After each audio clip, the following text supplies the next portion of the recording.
Welcome to this explainer. We're diving deep into a feeling we all know way too well. What do you do when you just feel like giving up? When life feels like this endless, totally exhausting uphill battle? Stubborn willpower, well, it's really only going to get you so far. But by actually mastering your internal dialogue, you can build the kind of true, profound strength it takes to endure unimaginable hardships without losing your humanity in the process. So we're going to break down 7 incredibly powerful, timeless lessons from ancient Stoic philosophy on exactly how to keep going. To really wrap our heads around perseverance, we first have to recognize the reality of the human condition itself. The absurdist philosopher Albert Camus literally hit the nail on the head here. He captured this inherent struggle of our existence, noting that life is a whole lot like the Sisyphean task, pushing a massively heavy boulder up a mountain for all of eternity, only to watch it roll right back down. Essentially, existence itself is the act of persevering. You're pushing that boulder every single day. And honestly, that brings us to a huge, absolutely crucial question. How on earth do we do it happily? Because right now, when we face severe hardships, our immediate instinct is just to go straight into fight or flight mode. We drag ourselves through the mud day after day, we complain, we put things off, and we basically let our suffering take total control over our lives. We have to find a way to push the boulder without being completely crushed by the sheer weight of it. Which brilliantly illustrates exactly why we're looking to the ancient Stoics as the ultimate solution today. See, there's this massive misconception out there that Stoicism is just about apathy or, aggressively suppressing your emotions. It's really not. The Stoics actually use these very principles to survive plagues, exiles, imprisonment, and literal wars. Stoicism is all about cultivating profound inner strength to get through hardship, while, and this is key, actively maintaining your morality and your humanity. Section 1. Reframe your reality. Let's get into it. So, lesson 1 is to accept your fate.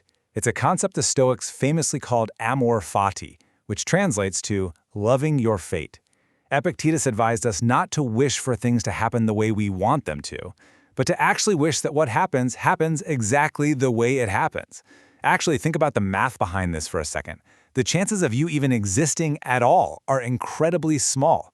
You've already beaten seemingly insurmountable odds just to be sitting here. And because your existence is so rare and beautiful, that means even your suffering is rare and beautiful. Accepting your fate doesn't make you helpless, not at all. It just means you accept that struggling is a part of existing, which, strangely enough, actually gives you the courage to act. Now, if you're sitting there thinking your current situation is completely unbearable, consider the startling story of James Stockdale. He was held captive in a brutal war camp in Hanoi for over 7 years, and what actually got him through it? Pure stoicism. He survived by completely mastering his internal dialogue, which allowed him to uphold his moral code and his humanity while living in a literal hell. He accepted his incredibly harsh reality, absolutely, but he completely refused to let it break his character. Building heavily on that perspective of acceptance, Lesson 3 teaches us to realize it is not the end of the world. Epictetus urged his students to completely shift their vocabulary. He said, "Never say I have lost it, but rather I have returned it." You see, the entire universe existed long, long before us, and it's going to exist long after us. Just as we existed before our current struggle, we're going to exist after it. We don't truly own anything anyway, so viewing a loss simply as returning something to the universe, it totally takes away that devastating sting. What's genuinely amazing is how seamlessly this ancient wisdom translates into modern pop culture. In the animated show BoJack Horseman, Bojack complains, "Life's a bitch and then you die," right? But Diane responds perfectly. She says, "Sometimes life's a bitch and then you keep living." I mean, that is incredibly stoic. Life won't always be suffering, but it is contingent on suffering. The absolute best thing you can possibly do is just keep living virtuously no matter what happens around you. Moving right along, Section 2, Silence the Inner Critic. Lesson 2 comes straight from Marcus Aurelius, who wrote a pretty brilliant, if tough, rule for life. He said, if something is endurable, then endure it and stop complaining. He noted that complaining actually makes your hardships so much harder to endure. Listen, while it's perfectly fine to feel your emotions and confide in the people close to you, you simply cannot tell yourself or others that you're going to fail. When you complain, you are actively defeating yourself. You're failing to keep your own good nature intact. Let me just stop for a second and ask you directly. Are you torturing yourself with the story you're telling about your own failure? Seriously, when things go wrong, do you take your failures highly personally? Because when we do this, we inevitably begin to lose our sense of humanity, and we just get totally bogged down by these self-inflicted judgments. So the crucial point here is lesson 6. Stop torturing yourself. Epictetus famously taught that we actually suffer not from the events in our lives, but from our harsh judgments about them. Instead of making this sweeping, emotional judgment like, I lost my job because I'm lazy and stupid, just look at the facts. You can simply state, I lost my job because I did not meet the requirements for it. Calling yourself stupid solves absolutely nothing, right? It only makes you feel worse. Sometimes things happen purely because things happen. Reporting the facts, rather than judging yourself, is what actually gives you the clarity and the courage to take action. Section 3. Take active action. Lesson 4 is a huge reminder. Don't just sit there and take it. Seneca warned that putting things off is literally the biggest waste of life. When you abandon what actually lies in your control and you just passively wait for a storm to pass, you're allowing suffering to take full control over you. Perseverance is definitely not shutting down. It is a highly active process of determining the most virtuous course of action and then executing it immediately. Which brings us right to lesson 5. Demand better. Don't just want better, actually demand it. Epictetus asked a really pressing question about just how long we'll wait before we demand the best for ourselves. Look, when we struggle, it is so tempting to just get used to things being, okay, and just give up on striving for a truly good life.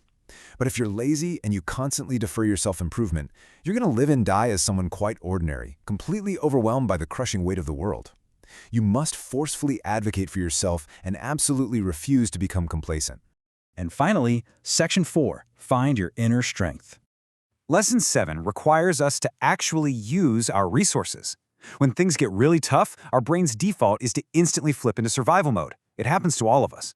But as human beings, we possess this incredibly unique ability to be rational, not just reactive.